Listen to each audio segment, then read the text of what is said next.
إسرائيل بتصنع حرب نهاية الزمان المكتوبة في سفر زكريا النبي من 2600 سنة، لأن الحرب بين إسرائيل وإيران هيعملوها الصغار وهيقعوا فيها الكبار. والولايات المتحدة الأمريكية والاتحاد الأوروبي هيجوا لدعم إسرائيل، وروسيا والصين هيجوا لدعم إيران، وهتقوم في الشرق الأوسط هيتقسم نصين، وهتقوم فيه الحرب النووية الأولى اللي مكتوبة في كتاب النبي زكريا. بيقول لك: يقول الرب إنه ثلثين منها يقطعان ويموتان والثلث يبقى فيها.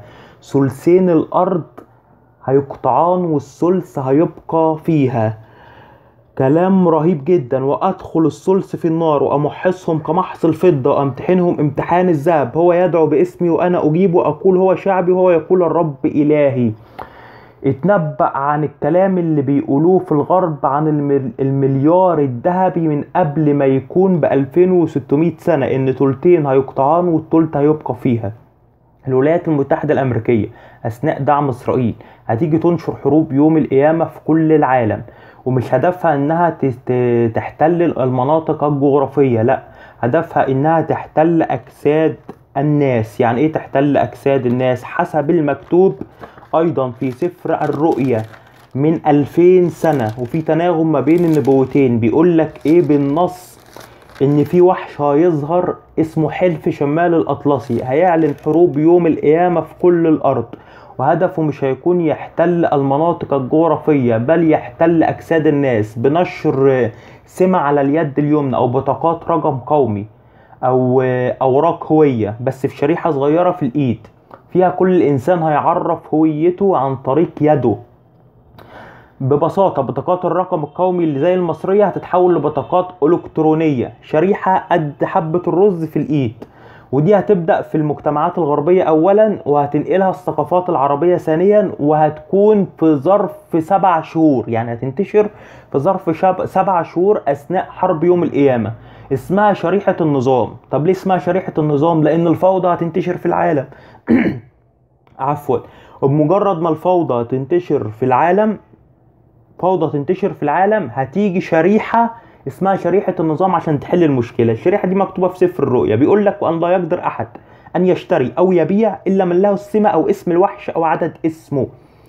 يعني محدش يقدر يشتري أو يبيع أو يقدم في السجل التجاري أو السجل المدني أو يعمل أوراقه إلا من له السمة. كل من له هذه السمة هيكون داخل النظام، اما كل اللي بعيد عن هذه السمة هيكون خارج النظام.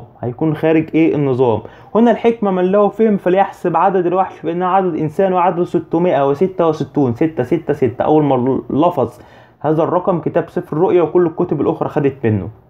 فالكتاب ده أول ما لفظ الكلمة دي، والكلمة دي معناها شبكات الجيل السادس، شرائح رقم قومي على اليد اليمنى، أو نظام تعريف الهوية، أو كسر حرية بني البشر وإرغام البشر على عمل الشر، كسر حرية البشر.